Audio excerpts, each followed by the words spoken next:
I knew something was wrong when she touched my arm that morning, too lightly, too carefully, as if she was afraid her fingers might betray the truth she'd been hiding. Her smile didn't reach her eyes, and for the first time in years, her gaze darted away from mine the moment I tried to hold it. That small hesitation, that quiet tremble, it said more than any confession ever could. And yet, even in that fragile moment, there was a warmth between us that hadn't completely died, a familiar closeness that made everything feel heavier, more painful, more real. Maybe that's why it hurt the way it did. Because beneath the suspicion twisting in my chest, there was still that ember of love, or something like it. Something I hadn't learned to let go of yet. I didn't expect to find the truth the way I did, caught in pixels and sound, hidden in a DVD tucked where she thought I'd never look. The moment I pressed play, the room felt colder. My pulse slowed. My breath caught halfway. Watching her with someone else, someone she wasn't supposed to touch, someone who looked at her with a hunger I thought was meant for me, it created a crack in my world that I knew would never fully seal again. But the strangest part was the way her face looked on that screen, hesitant, conflicted, drawn towards something she knew she shouldn't want. The way her hand lingered on his shoulder, the way she waited for him to look at her first, like she needed his gaze to justify her own.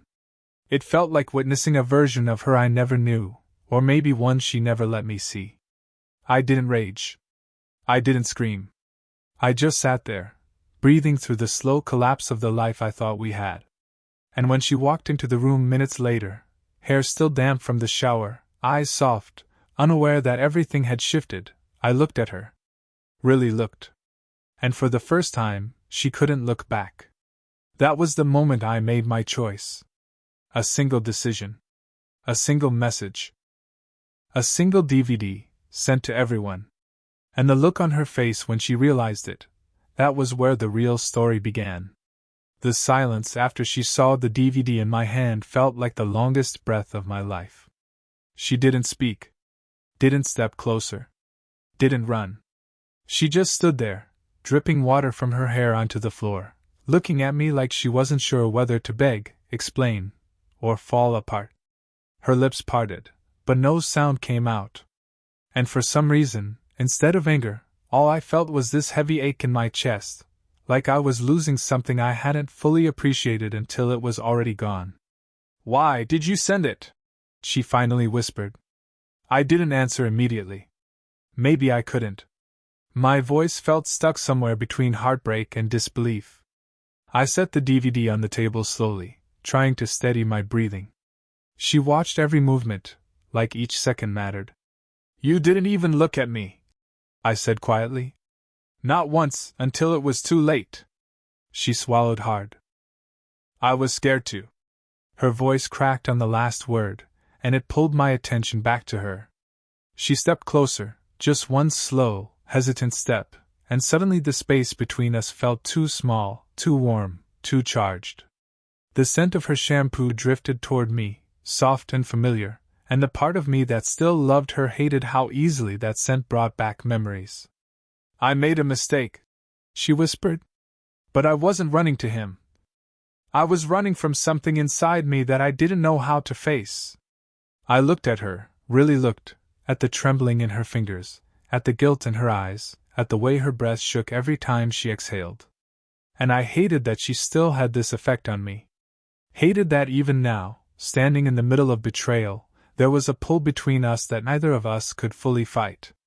She reached out, barely touching my arm, just a light brush of her fingertips, gentle enough that I could pretend it didn't mean anything, but real enough that I knew it did.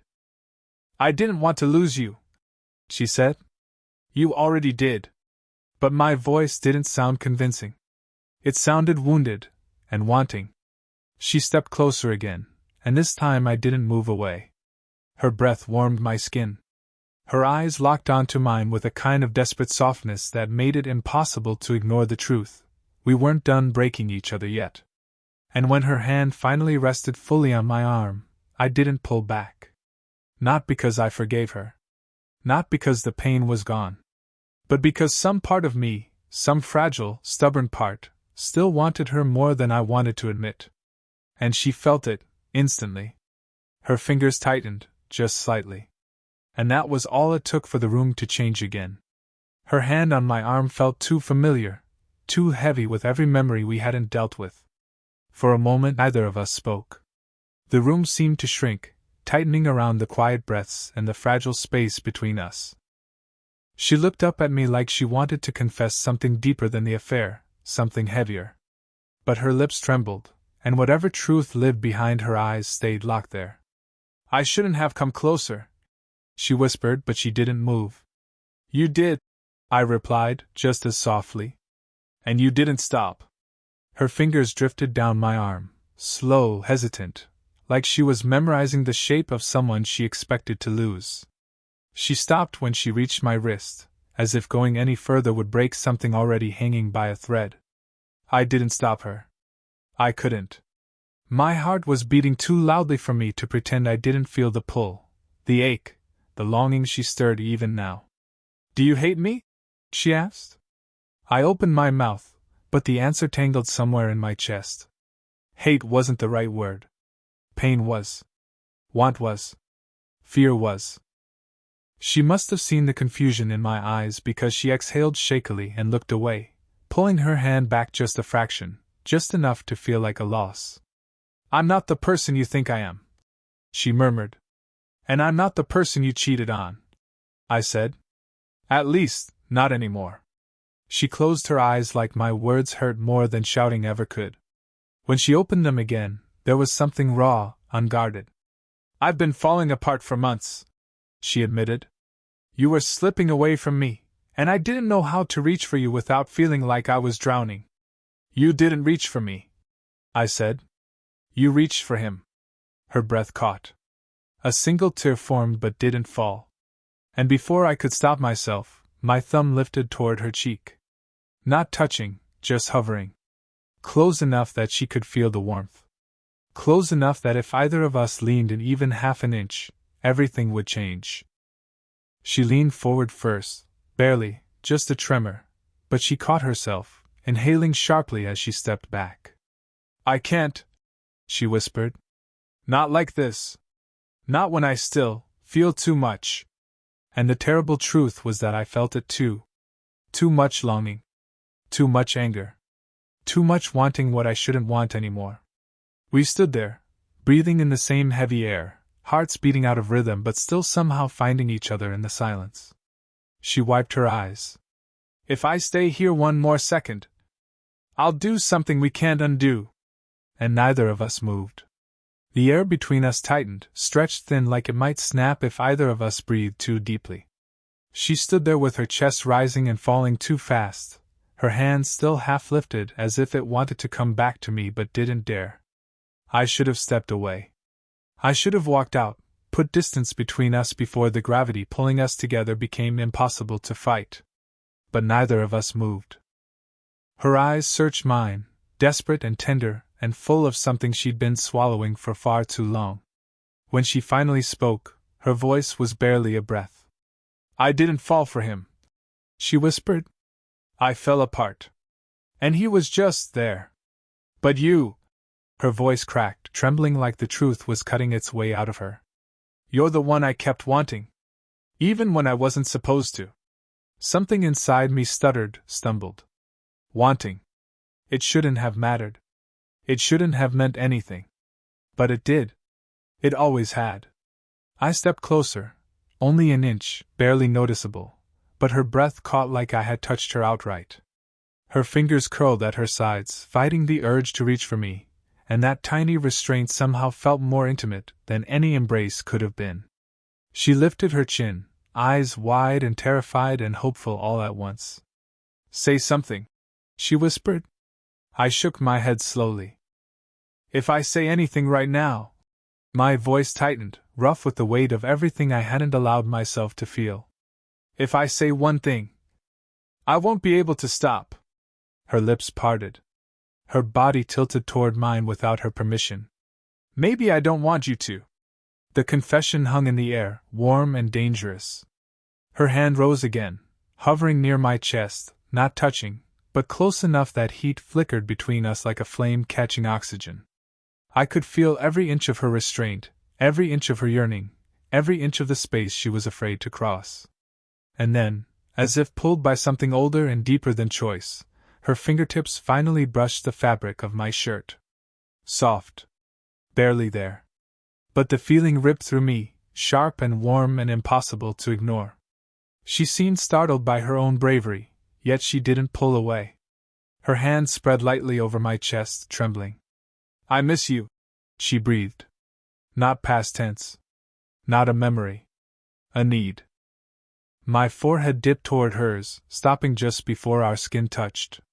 Our breaths mingled, the smallest space between us charged enough to ignite anything it touched. Her eyelashes fluttered, her lips parted again, and for a heartbeat, we were there. Right at the edge. Right before everything changed. And then, we froze. Hovering. Wanting. Breaking. The moment held, burning silently, waiting to become something more. The storm started just after sunset, soft at first, like the sky was hesitating, then steady, rhythmic rain tapping against the windows. The sound filled the living room, quiet but somehow louder than the thoughts in my head. She stood near the window, her silhouette softened by the warm lamplight behind her, shoulders trembling in the dim glow. I didn't know if she was cold, or scared, or simply waiting for me to say something I wasn't sure I could say. When she turned toward me, there was no anger left, no fear, just a fragile truth resting in her eyes. The same truth we had been dancing around for too long. "I don't want to fight anymore," she whispered. The words weren't loud, but they carried every wound, every apology, every piece of longing she tried to hide. I took a slow step forward. Then another. She didn't back away this time. She stood still, breathing unevenly, as though the nearness alone was undoing her. When I reached her, she looked up at me with a softness I hadn't seen in months, maybe years. My hand rose on instinct and touched her face, my thumb brushing the damp corner of her eye before she could wipe it herself. Her breath shuddered as she leaned into my palm, just a little, like she'd been waiting for that touch without admitting it. "You shouldn't still want me," she murmured. "Maybe I shouldn't," I answered, my voice barely holding together. "But I do." Her eyes fluttered shut like the confession wrapped around her. She stepped closer, slow, careful, until her forehead pressed gently against my chin. Her hands slid to my shirt, not gripping, just resting there, like her body was speaking in quiet pulses. Outside, thunder rolled. Inside, our silence grew warmer. Her breath lifted and fell against me, soft and desperate, melting into the hollow of my throat like a plea she couldn't voice. I felt her fingers curl slightly, drawing me in, asking without asking. When I wrapped my arms around her waist, she exhaled, slow, trembling, surrendering to a truth we'd both been avoiding. She tilted her face up, and I met her halfway. Not in a kiss, not yet, but in something deeper. A shared breath. A lingering nearness. A moment where her lips hovered a whisper from mine, trembling with every unspoken word. Their warmth touched me before their shape did. Her hands slid up my chest, over my shoulders, around the back of my neck, her touch slow and searching. My breath tangled with hers, heavy and warm, our bodies speaking in quiet, aching language, need, regret, want, forgiveness, woven together like threads we couldn't separate. When her lips finally brushed mine, it wasn't a kiss. It was a question. And my answer was the way my forehead pressed to hers, the way my breath answered hers, the way our bodies leaned into each other like they'd been waiting for this night to collapse into truth. Her breath melted into mine. My hands found her back, pulling her in without force, just gravity. The rain outside softened, but inside, the quiet heat grew, wrapping around us like we were the only two people left in the world. We didn't rush. We didn't speak. We simply let go, slowly, gently, into the space where our hearts had been reaching long before our bodies followed. And when the moment finally broke, it wasn't loud. It wasn't wild. It was soft. It was everything. Their bodies didn't cross lines, they spoke the words either of us were brave enough to say. And in that slow, careful closeness, we finally stopped running. The morning came quietly, slipping into the room in soft pale light. The rain had stopped some time before dawn, leaving the world washed clean but the air between us thick with everything that hadn't settled. She lay beside me, not tangled, not held, just close enough that our breaths found each other in the stillness. For a moment, I watched the way her eyes stayed closed, the way her fingers curled lightly against the blanket, like she wasn't ready to face the reality waiting behind her eyelids. When she finally opened them, her gaze found mine instantly, and then flickered away just as fast. It wasn't rejection. It wasn't regret. It was fear. And something softer beneath it. She sat up slowly, pulling her knees to her chest, hair falling over her shoulders in messy waves. The silence stretched between us, warm and painful. I pushed myself upright too, not touching her, not crowding her, just sharing the moment the same way we had shared the night, carefully, honestly, quietly. Last night. She started, then stopped, biting her lip. I don't know what it meant. The truth was, neither did I. My heart felt like it was trying to beat two different rhythms at once, one full of pain, the other full of her. I don't either, I admitted. But I know it wasn't nothing. Her breath hitched at the same time my chest tightened. She looked over her shoulder, finally meeting my eyes with a raw, trembling honesty. It felt like losing control, she whispered. But also like coming home. That confession cut through me, sharp and soft all at once. Before I could answer, a knock echoed through the apartment. We both froze. The second knock was louder. Her face strained of color. I think I know who that is, she murmured. My stomach twisted, because there was only one person whose arrival could hit her like that. Her brother. My friend. The person who thought I had every reason to hate her right now, and every reason to leave her behind. She stood, panic flickering across her face. He can't know I'm here. Not after everything. Not after last night. The closeness we had shared shattered into urgency and fear, but the connection, strangely, didn't break. If anything, it tightened, pulling us into a silent understanding neither of us had time to name. Another knock. Firmer. Impatient. She turned to me, eyes wide, vulnerable. What do we do? And for the first time in weeks, my answer came without hesitation. We face it. Together. Her breath caught. Her fingers brushed mine, just for a moment, before she stepped back. But that touch said everything the night hadn't. The door opened slowly, the soft click echoing louder than it should have. Her brother stepped inside, confusion settling over his face as he looked between us. The quiet room, the morning light, the way we stood close but not quite touching. His eyes narrowed with questions he didn't ask. Maybe he didn't need to. Maybe the truth lived too clearly in the silence. She spoke first, her voice steady even though her hands trembled. We talked, she said. About everything. Her brother looked at me, and for the first time since everything fell apart, I didn't look away. I didn't shrink under the weight of what he might be thinking. I just breathed in and stood there, choosing honesty over fear. We're not pretending anymore, I added. Whatever happens, it's real. Her brother studied us for a long moment. Something in his expression softened, just enough to let the storm pass without striking us down. With a quiet nod, he murmured, Take care of each other. The moment he left, she exhaled, long, shaky, fragile, as if she'd been holding her breath for years.